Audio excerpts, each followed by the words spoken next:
Right, so we're going to have a little tour here. I'm going to go through things quite fast because I'm going to assume that most, it may be a false assumption, I hope not, but I'm going to assume that most people who are listening have got a vague idea about some of this already. So what I really want to do is just focus on what on earth this term really means, biological knee replacement. Well, we all know what a knee replacement is, and it's a big op. You get a joint, you open it up fully, you chop the bones, so you shave the surfaces of the bone, you get a metal prosthesis, you cement it in place, and then you end up with a prosthesis with metal, and plastic on the back of the kneecap, and it is a big op. So anybody who thinks that having a knee replacement done is fun, you've got another thought coming really, because it's a really quite a major invasive procedure. So what are the negatives? Well, it's big. What does that really mean? Well, it's painful. You need time off work, prolonged, difficult, very hard, long, tough rehab. And then there's risks, risk of infection, neurovascular damage, risk of blood clots. And then even if you don't have a specific complication, there's still a not insignificant risk that you might just not be happy. So it's just basically poor patient satisfaction. And then there's the risk of wear and tear.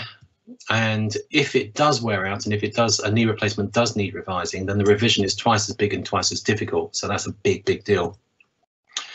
And that's relevant really, looking at the kind of population of patients that we're beginning to see and how things have evolved over the last 10, 20 years really. And if you look at the National Joint Registry, you can see the survivorship curves. So when people say, oh, well, knee replacement lasts 10 years, doesn't it? I have no idea where that originally came from, but obviously it's completely wrong. And the statistics are that after about 10 years, you'd expect at least 95% of any particular knee prosthesis to still be working fine. In other words, less than 5% failure at 10 years. And we're also seeing success rates of about 80% survivorship at 20 years. So after 20 years, only 20% have needed to be revised. Now you have to be very careful with those figures because a lot of it depends on the patient's age. So the younger you are, and this is a slightly bigger effect in males than it is with females, the younger you are at the time of your surgery, the more likely it is that your prosthesis will actually fail.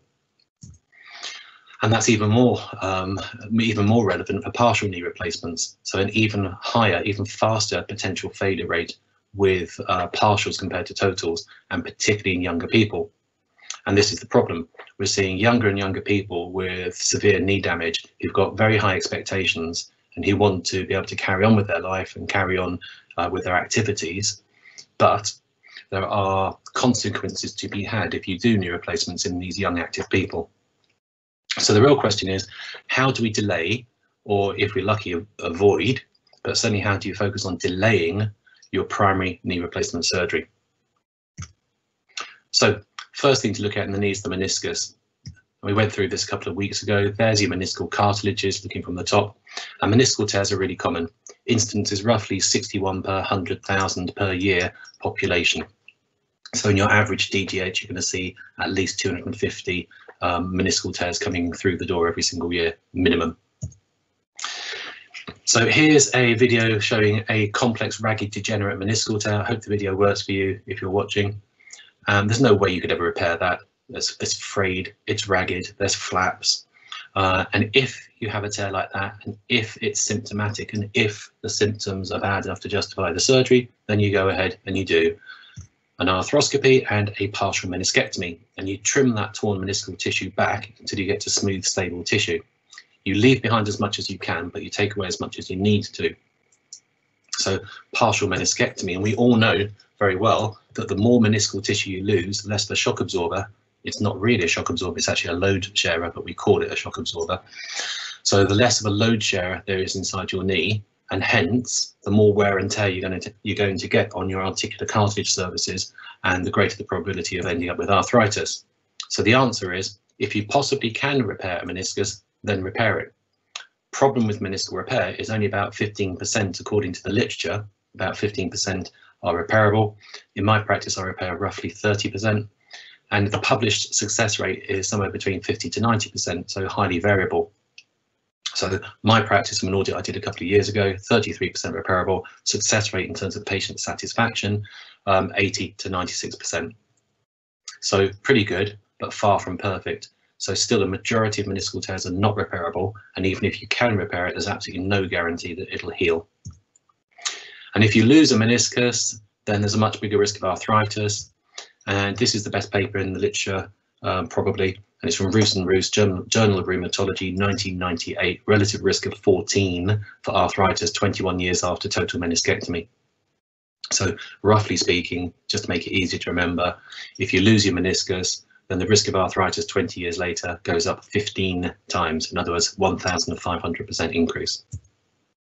So very simple question.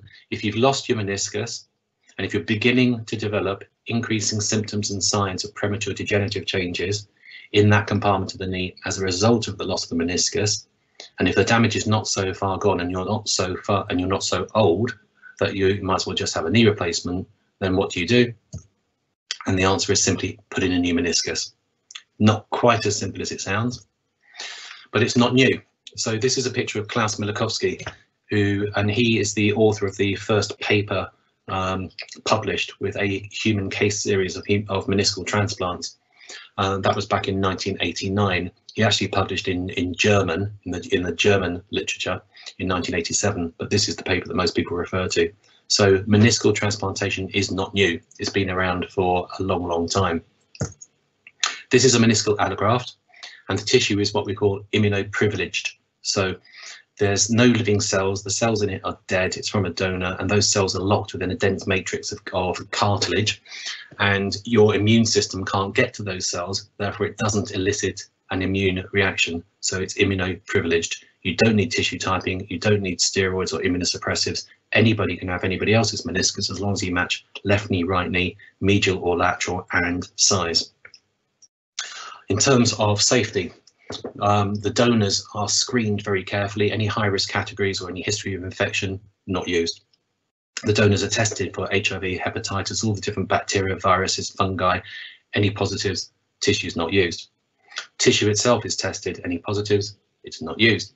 If it gets through all of that screening and all of that testing, then it's still chemically sterilized and deep frozen.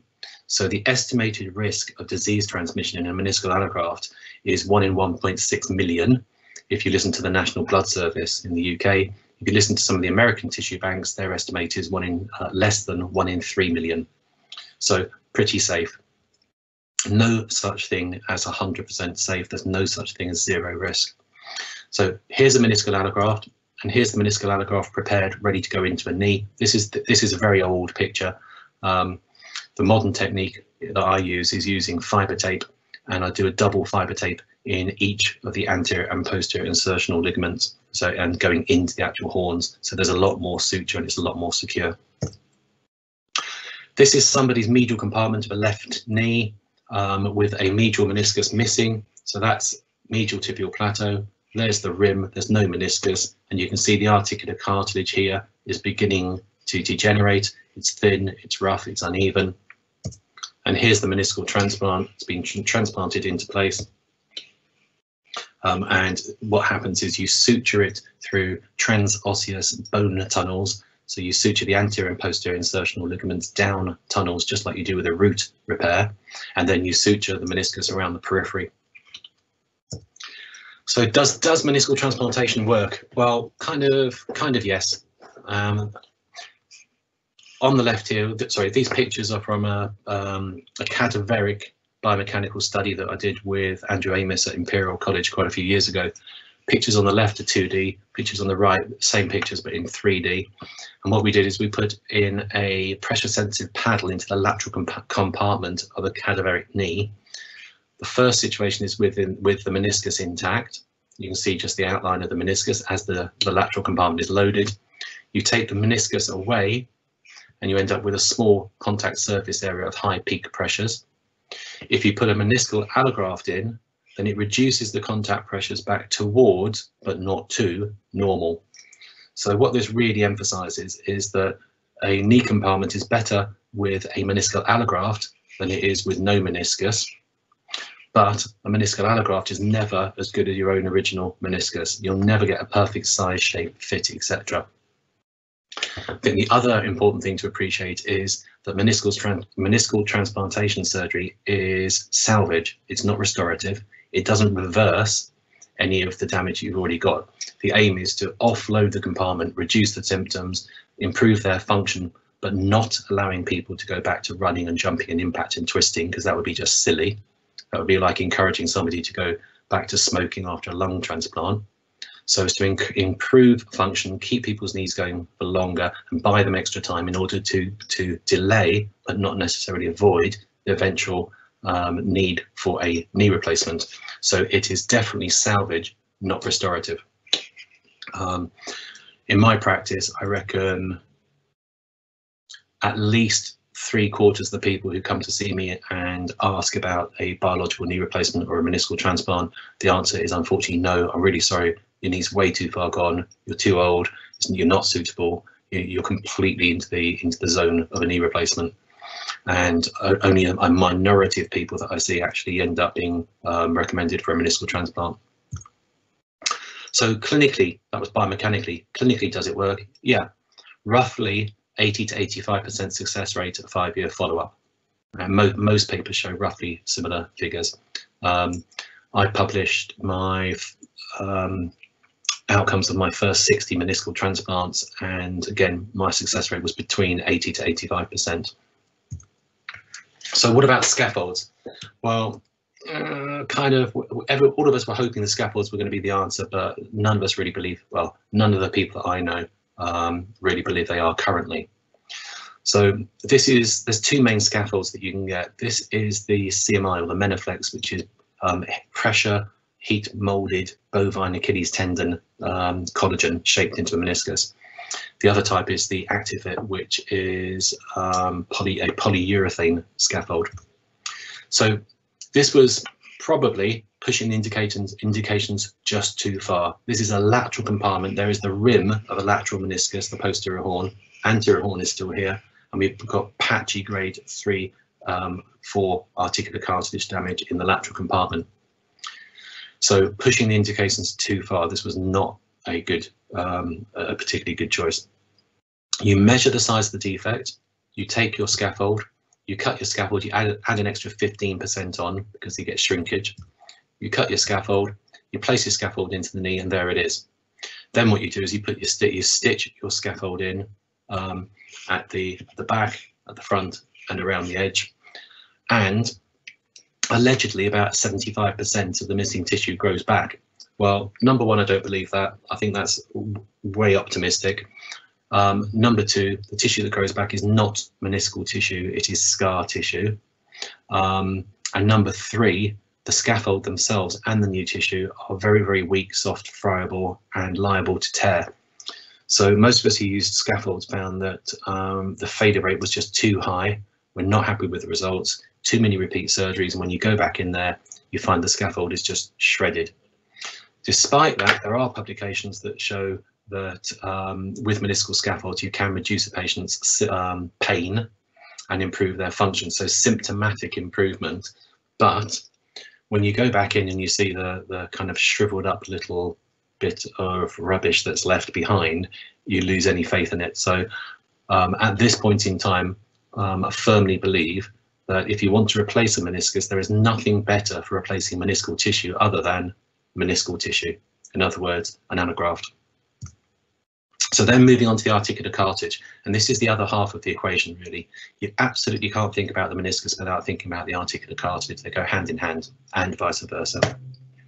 So here's a knee joint. I'm just doing an arthroscopy. There's the medial meniscus, and we're just probing it, and you can see nice, smooth, shiny articular cartilage on the medial femoral condyle and the medial tibial plateau. This is looking at the back of somebody's patella. And the MRI scan looked moderately bad, but when you go in there and you probe it, you realise actually that the cartilage is really soft, really friable, fluffy, fissures, unstable flaps, and actually the state of the articular cartilage is much, much worse in reality, in real life, compared to what an MRI scan often implies. So you can do abrasion chondroplasty. This is a shaver. I'm absolutely terrified of putting shavers anywhere near cartilage, and you literally tickle the surface, and you have to be so careful because it's like putting an electric sander onto flaky paint. If you push hard, then you'll end up with bare bones straight away. So, sorry, bare paint on your rusty gate with your flaky paint straight away. And it's similar like that inside the knee. If you're not delicate, if you're not careful, yes, you can get things smooth, but the only reason it's smooth is because there's nothing left, and that's sinful. So what I've done there is just tickle the surface with the shaver just to get rid of the really unstable stuff. And then this is the key. This is the most precious tool in the whole armamentarium of any arthroscopic knee surgeon. And this is a radiofrequency probe, and by far my favorite version is the Arthrocare Super Turbo Vac 50 radiofrequency wand. So this is the equivalent of putting a little welding a little blowtorch on your flaky paint to melt the surface, to smooth it down, to smooth it off and stabilize it. And you have to go ever so carefully, because it's like a little lightsaber. If you put that on the cartridge and just turn the power on them and push, you'll go straight down to bone very, very quickly, if not instantly. So small little bursts of energy, very, very carefully, keeping the probe away from the surface of the cartridge, just a short distance away, and keep going and smoothing off that cartilage until you get it as smooth as you dare. And the important point there is as smooth as you dare, because if you keep going forever, you'll end up with nothing left. So it's a compromise between getting it smooth versus wanting to preserve as much as possible. And that's radiofrequency chondroplasty, sometimes referred to as radiofrequency coblation chondroplasty. You're not burning away the cartilage, you're not burning the knee. There's a little temperature probe in the tip, and if it goes over 42 degrees, then the alarm goes off. And the reason it doesn't go over is that you've got constant flow of liquid, of the saline, going from the knee up into the probe with suction. And so you get that little sodium plasma at the tip, and it's basically evaporating the surface layer of the cartilage. So this is a really bad one. And when you look at this person's knee, their medial femoral condyle is just falling apart, and you're beginning to get subchondral osteophytes there. You've got some bare bone. The whole thing just looks absolutely awful. So when you look at this, you think, well, obviously that needs something really big doing to it.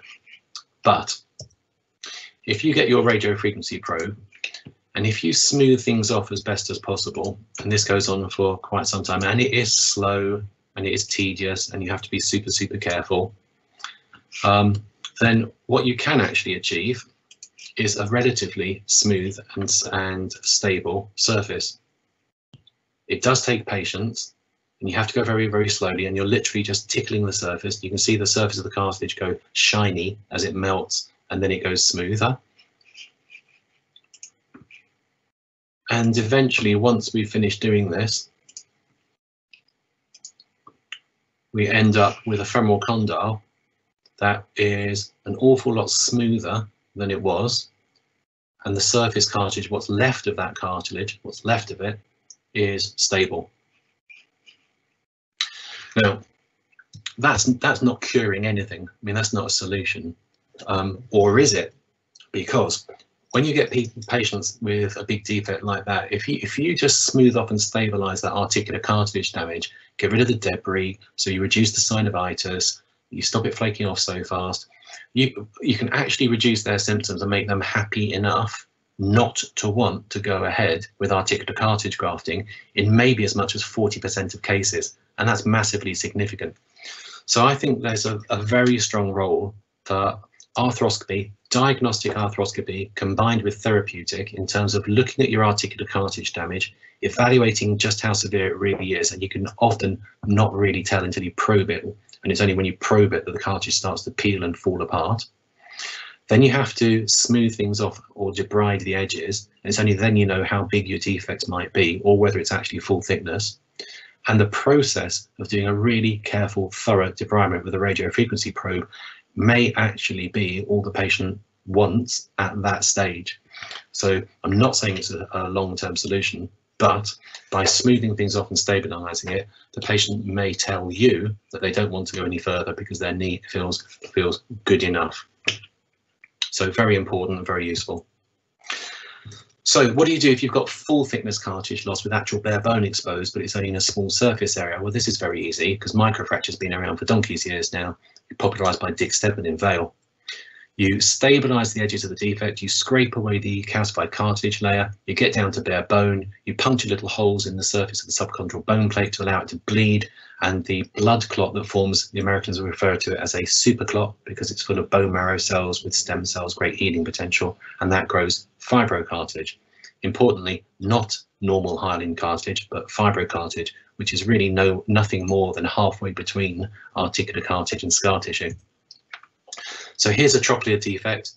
On the MRI scan, it looked a bit bad, but not that bad. But when you actually get in there and probe it, you realize that actually the whole thing is flaking apart. So this is what it's like. We've stabilized the defect, which invariably means making the area of bare bone bigger to get to stable edges. And then we're doing the microfracture, and that's puncturing little holes. Now, this is now an old-fashioned picture. And the reason it's old-fashioned is because we've moved on from microfracture, and we moved initially to drilling, and this was a Stryker Micro FX drill, and even that's old-fashioned now. And we now use something, well, I use something called the Stryker Phoenix, which is a 0.9 millimeter flexible drill. So this is now called nano drilling, and there's some very good German papers that show that the smaller the hole with which you perforate the subchondral bone plate, then the lower the chance of you getting subchondral osteophyte formation, and the better the quality of the fibrocartilage and the better the clinical result. So this is what I use. I don't do microfracture. Now we do nano drilling. But that still only works for small focal defects, and most people tend to agree that the limit in terms of surface area is 2 square centimeters. And 2 square centimeters is not 2 by 2. I mean, that's obviously 4. It's 1.4 times 1.4, which is actually very, very small. So a 1.4 centimeter square would be 1.4 centimeters across defect, if it's roughly square-ish, would be too big, or on the border of being too big for microfracture, and that really is not very big. That's the size of a lot of people's fingernails. So the question is, what do you do if there's a bigger defect? Well, you've got options. First option is autologous chondrocyte implantation. Second is AMIC. I'll come into that.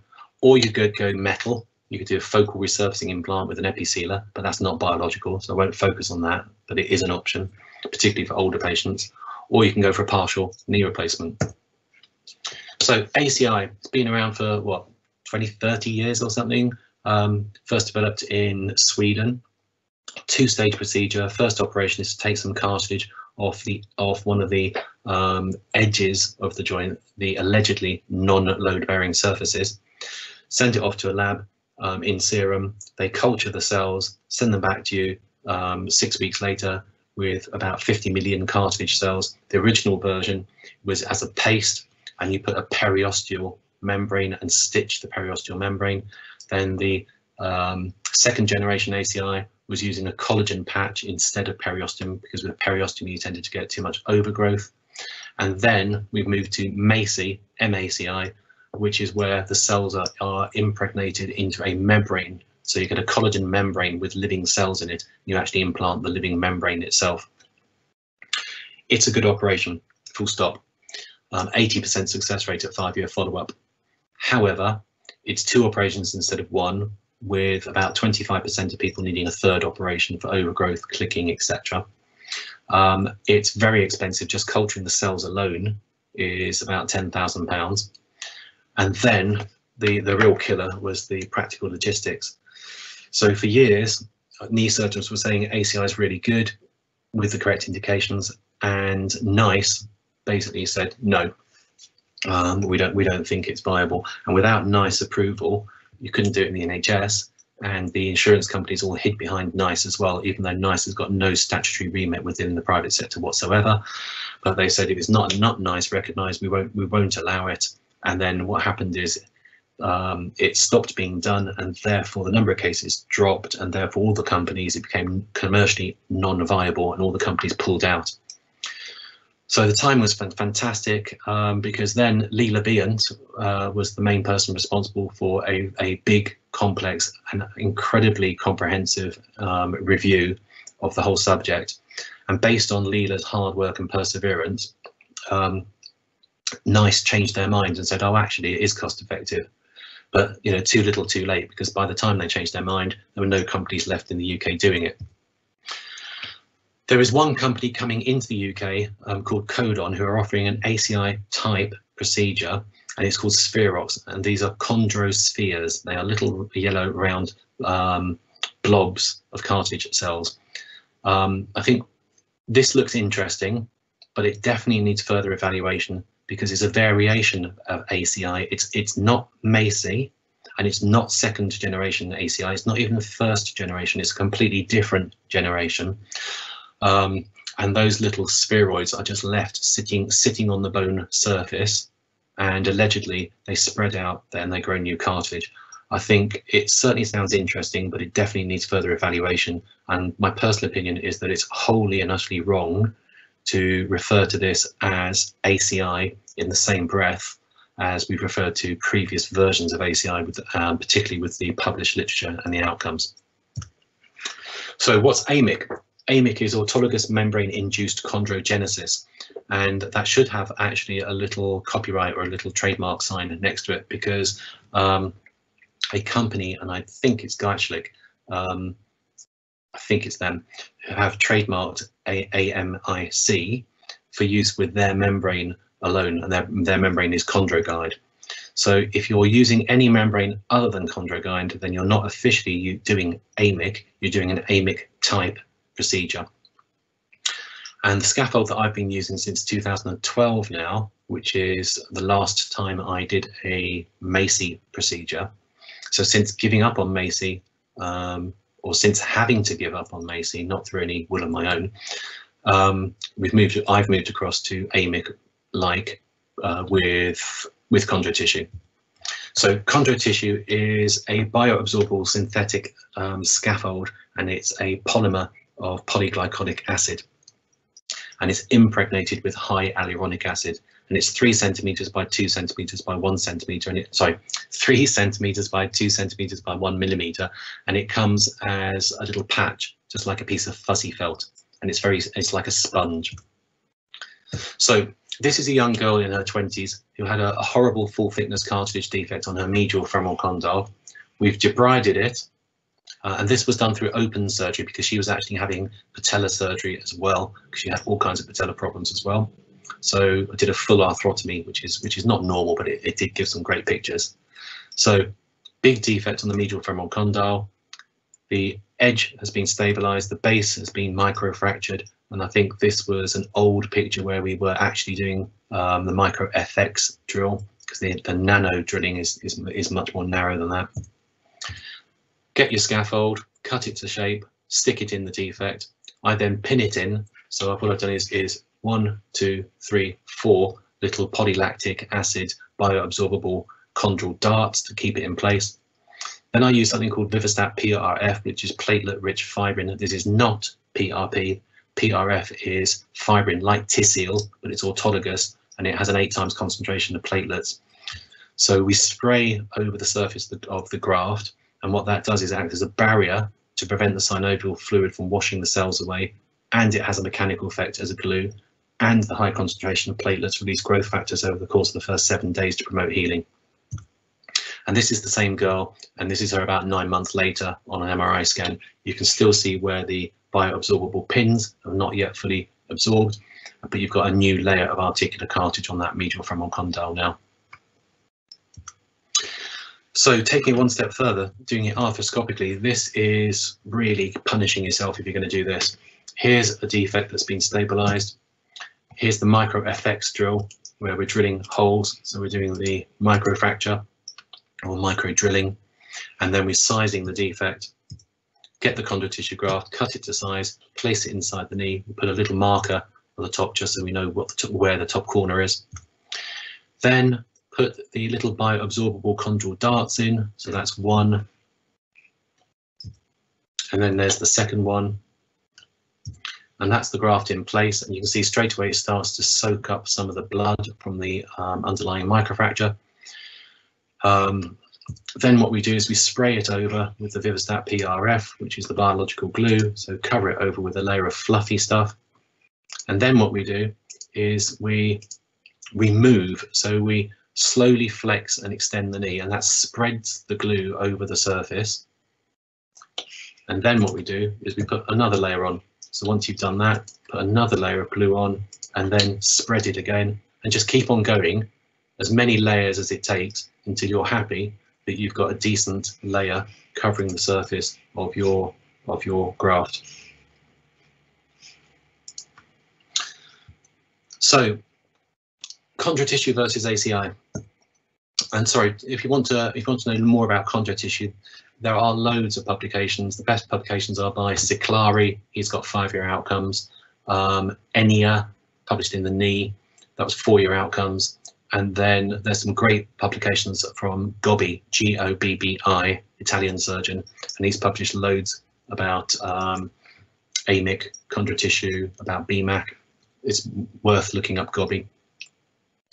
So if there was a competition between ACI and chondro tissue, well, ACI is 2 ops, chondro tissue is 1. Roughly 25% of people end up having a 3rd op with ACI.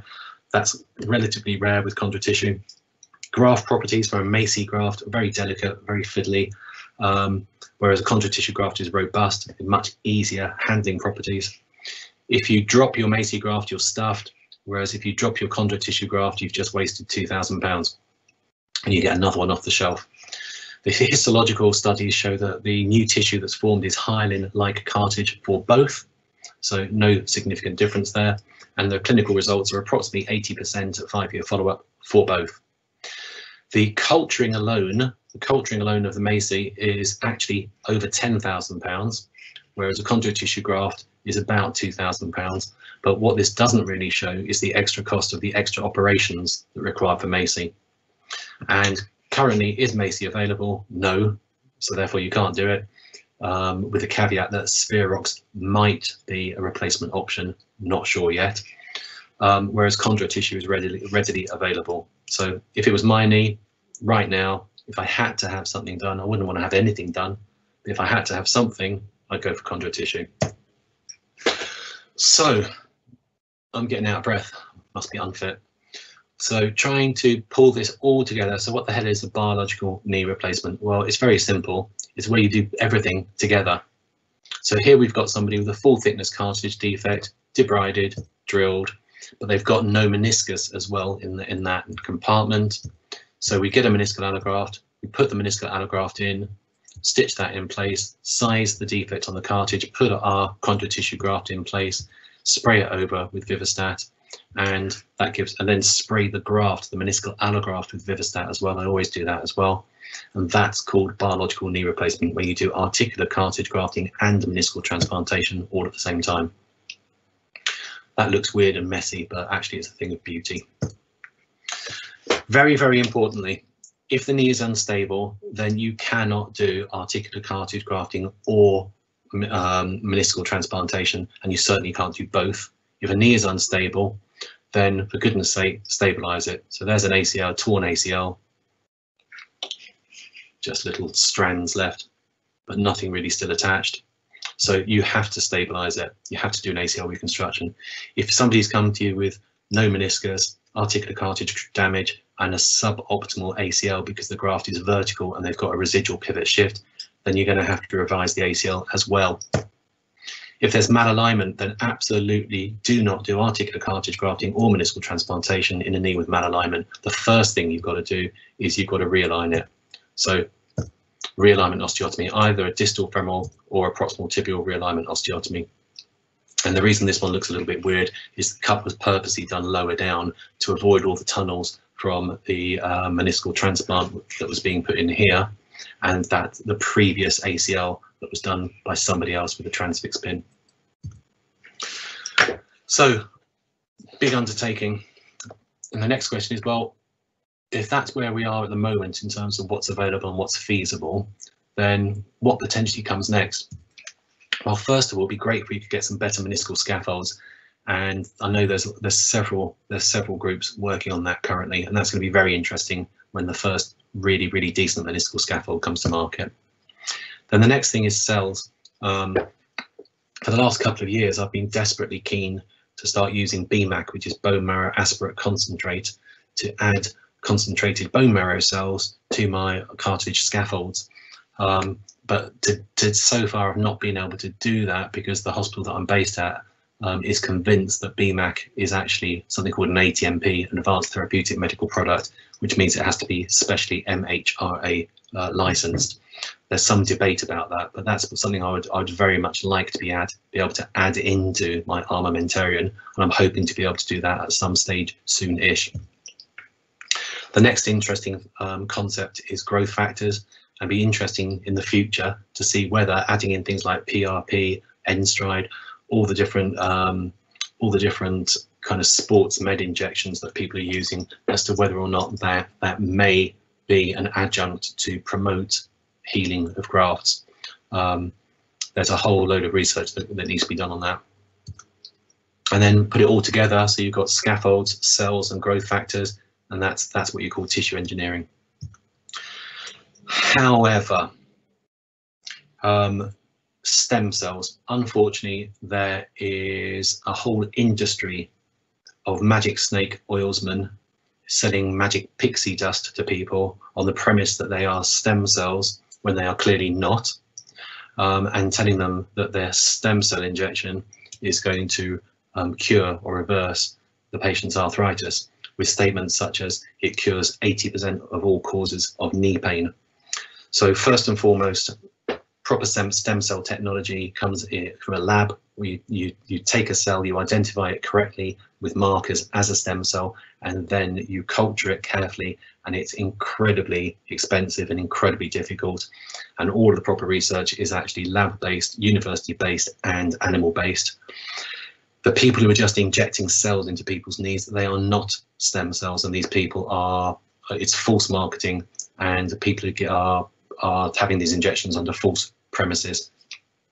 So we've all got an absolute moral and professional obligation to warn patients, keep clear, these people are crooks. They'll charge you £8,000 for an injection of stem cells into your knee, which will do absolutely nothing other than potentially just placebo. So beware.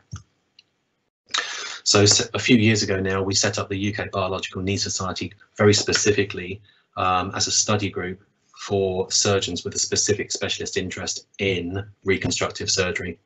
So if anybody's listening, if you're interested in this, if you're a knee surgeon, or if you're not, because we also have affiliates, but if you're interested, go to the website, which is www.biologicalkneesociety.uk, have a look and sign up. Mike McNicholas is now the president, Dave Elson in Gateshead is now the treasurer, and I'm sure they'll be delighted to hear from you. So just finishing, when it comes to knees, I'd like to just put forward a concept, and this concept was really taught to me by David Elson, who is a great guy, a great surgeon, a great person. So it's a therapeutic ladder. If you've only got 2 rungs to your ladder, which is an arthroscopic washout or a total knee replacement, then you are what we call a binary knee surgeon. All right, you are the archetypical gorilla, in other words, the knuckle-dragging orthopod that people take the mickey out of. If you want to be a decent knee surgeon, and anybody who's a knee surgeon, wants to be decent at what they're doing, then your ladder needs many rungs. So you can do proper arthroscopic surgery, like proper debridements, meniscal repair, meniscal replacement, articular cartilage grafting, or building up towards the non-biologics like focal resurfacing, realignment osteotomy, partial knee replacements, total knee replacements. And it's only if you've got all of those rungs available to you, then you can call yourself a portfolio knee surgeon. And the more options you've got available that you're capable of doing, then the more options you can offer to your patient, and the more likely it is that whatever option you do offer is appropriate for that patient as an individual. So that is a very fast overview and run through biological knee replacement, and absolutely more than happy to chat as much as anybody wants to.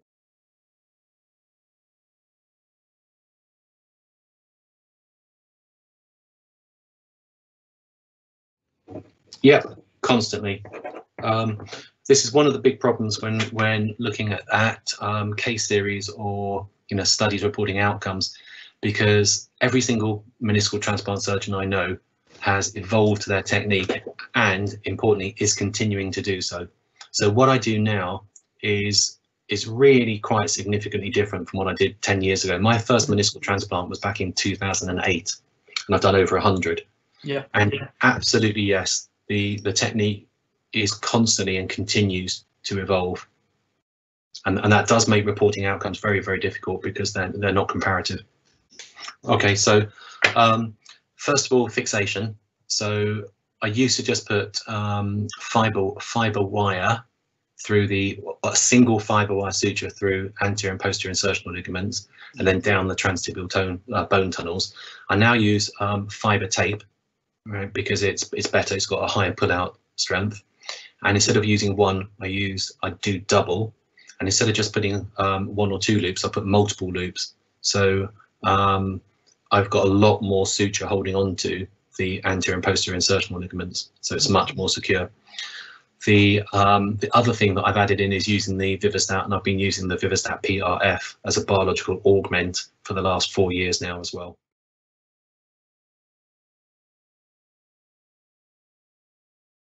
Yeah, if you've got a small patch of bone, then you just microfracture it.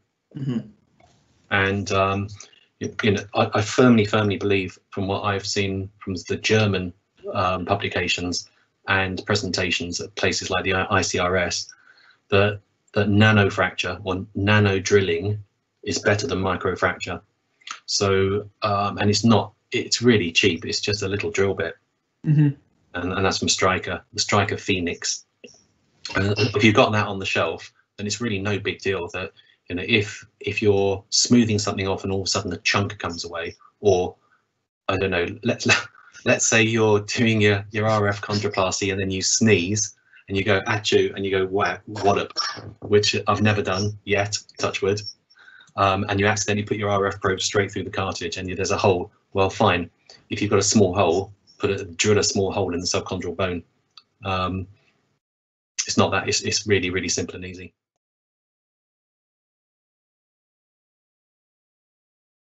I don't think migration is a problem for me with chondro tissue. Mm-hmm. But that's very, very specifically because I'm so paranoid about migration that what I do is I use Activa nail bioabsorbable chondral darts, like little bioabsorbable nails, and I pin my grafts in place. Yeah. Now, that raises its own problem. So if you've pinned it in place and you've used your biological glue, or if you haven't got Vivostat PRF, let's say you've used Tisseal instead, then you immobilize the patient. So I keep them in full extension, in a knee brace locked in full extension for the first 10 days, because I'm absolutely paranoid about that graft being wiped off, being sheared off and losing your graft. The downside of that is the longer you keep them straight, then the harder it is to get them moving, more likely they are to have scar tissue and arthrofibrosis and stiffness. And it's a constant compromise. You're constantly battling compromises.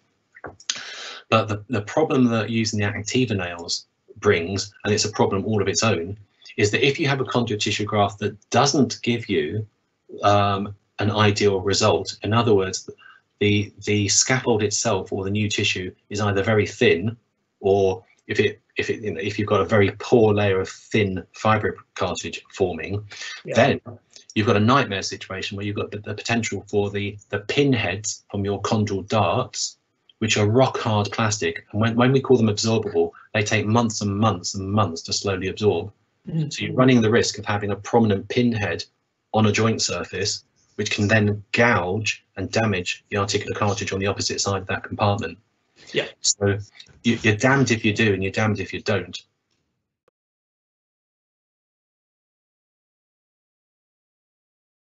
If you've got, let's say you've got, in most situations, as soon as you've got a kissing lesion, you know that it's real salvage stuff. You've got somebody who's in really big trouble, who's basically got arthritis. Mm-hmm. Right?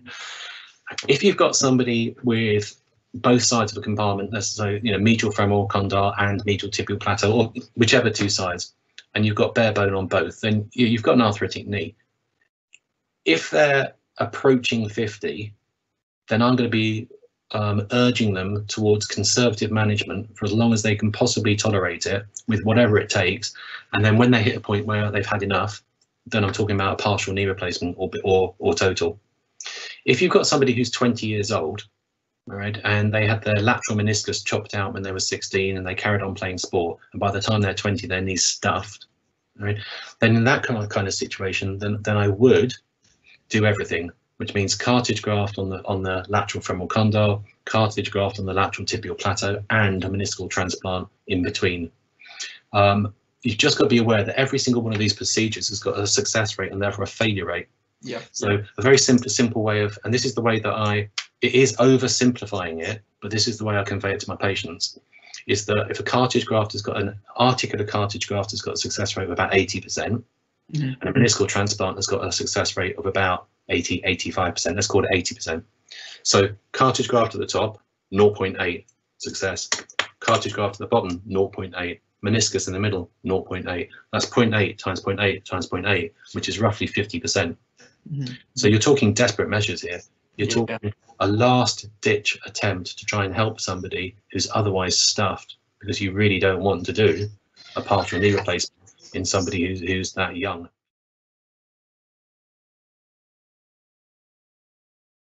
Yeah, I hate mosaic-plasty. I've seen it done. I've never done it myself. I would never do it, because you get lots of little pegs with little bits of cartilage of different thicknesses, different contours, with gaps in between. I just think, to me, I think it's a messy looking concept. If you've got no other options available, then fine, all right. But I think most of the time there are other options available. So I've never liked, and I've never done mosaic-plasty. I think fresh osteochondral allografts are a really exciting and really positive option, but you've got to be really careful about what you're doing here. Number one, fresh osteochondral allografts are very hard to get hold of. Right, the logistics, the practicalities are incredibly difficult. You've only got a very short, finite window in which those cells are viable, and ideally you want the donor graft in place within ideally 14 days of harvest, from the donor. But it's very hard to get all this serological testing and all the logistics planned and everything done, and then have a patient ready for that graft within that time frame. That's number one. Number two, there is so much to go wrong, right? It is a skill set all of its own. And if I get somebody who's so bad that I think they need a fresh osteochondral allograft, then every single surgeon, it doesn't matter how big and ugly and scary you think you might be, everyone needs a mate, right? And everybody needs somebody as backup for advice, second opinions, and also everybody's got their own niches in terms of what they do. And I've got a bunch of saviors, got a bunch of people who I hugely respect, admire, and rely on. And when it comes to osteochondral allografting, then you can't do better than Martin Snow, right? Martin Snow in Birmingham.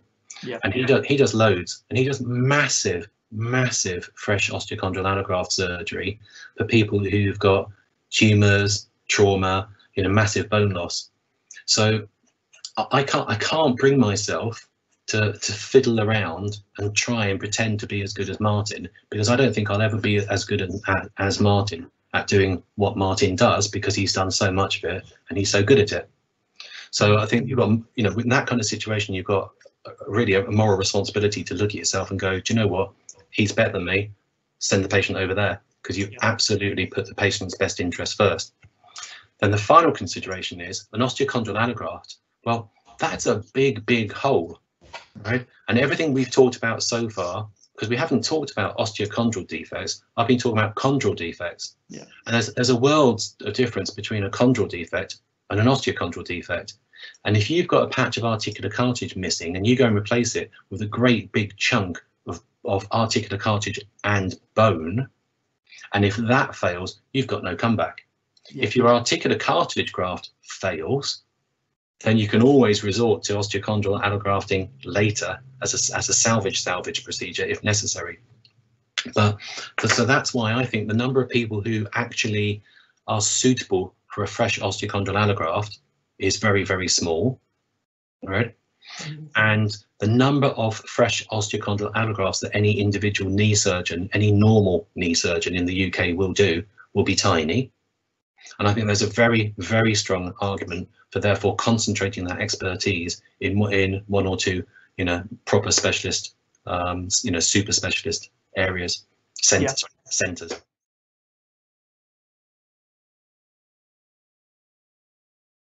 Right, I think with resurfacing, there's three options really, aren't there? There's the hemicap, which I think is pretty much historical now. I don't know if anybody's still doing it, but that was the first one. Then the biopoly and the episealer. Now the attraction of the episealer is that it's custom made to match the size, shape, and contours of your defect based on a very high res MRI scan protocol that they do. So that's quite attractive, but the downside is it's a polished metal surface. The biopoly, the downside is that you've got to make the defect match the implant, because the implant only comes in three different shapes and sizes. The femoral condyle, yeah. For the femoral condyle, yeah. And also the biopoly is a bit thicker, but the positive with the biopoly is that the surface, is a plastic impregnated with hyaluronic acid, so it's hydrophilic, which actually decreases the coefficient of friction on the surface. So it's got a coefficient of friction closer to, obviously never same as, but closer to articular cartilage. I think it's horses for courses, and at this point in time, I'm not aware of any studies at all that have done a comparison between biopoly versus episealer. So I think it's down to the personal preference and experience of the individual surgeon. Yeah. But I think there is a definite niche place out there for focal resurfacing implants, and this is for full thickness cartilage defects in people who are on the cusp of being too old for a biological. Yeah. Okay. Or people who don't want to go through 9 months of really difficult slow rehab, people who want to get active more quickly, or people who want to go back to, maybe not that they should, I think they're daft if they do, but people who want to go back to sport, so they're going to pound it a little bit more.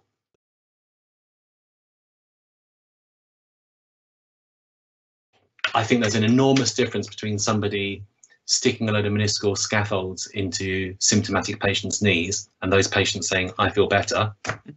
There's a big difference between that and saying that actually the scaffolds have regrown tissue, that there's new meniscus there, that the scaffold's not shredded, that it's actually working mechanically, and is anything other than placebo surgery.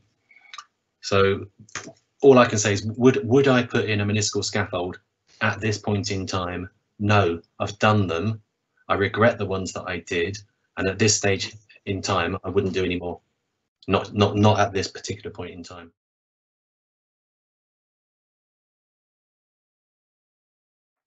Do I put nanofracture on the consent form for every arthroscopy? Absolutely not. No. All right. But every patient who's got an articular cartilage problem that I see, what I do is I email them a load of information that I've written myself, so I know I agree with it. And I email them links to certain web pages that I've written that's got information about articular cartilage damage and about all the different treatment options.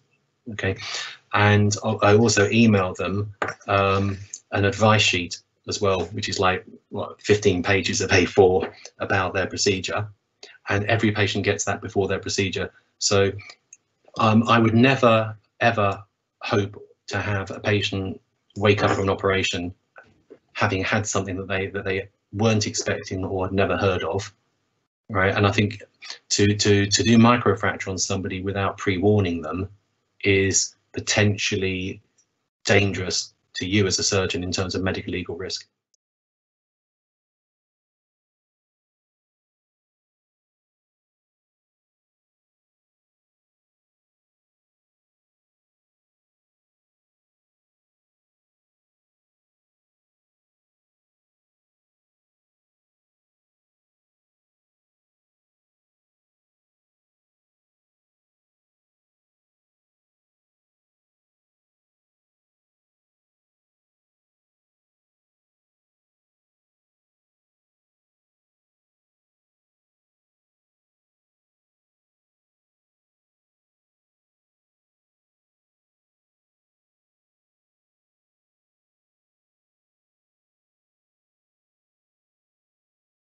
Yeah, absolutely. Yeah, it's going to cost an absolute fortune. If you think that, That's my next question.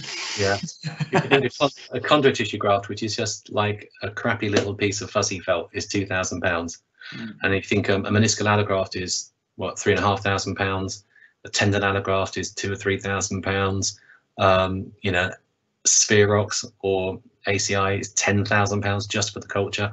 Well, if you're going to get a 3D printed collagen scaffold, and then really, I mean, what before I retire, when I'm a little old man, what I'd like to see before I die is somebody doing a 3D printed collagen scaffold with the collagen in circumferential fiber orientation, with some kind of method of fixing it to the bone firmly, all right, which is a whole different complex problem on its own. Yeah.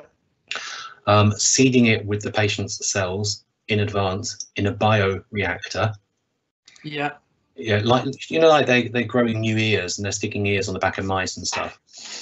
Yeah, similar concept. Grow a new meniscus in a bioreactor, so it's got the patient's cells in it, and know which growth factors are relevant and how to deliver them, so that you've got the growth factors, the cells, and a scaffold, yeah, without having to rely on human donor tissue.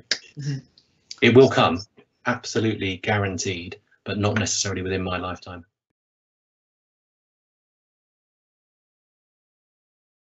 If there's one point just to emphasize with all of this, is the fact that it is salvage surgery. And please can anybody who's watching, please don't get the idea that I'm doing this on a regular basis and this is like every week I'm patching together knees that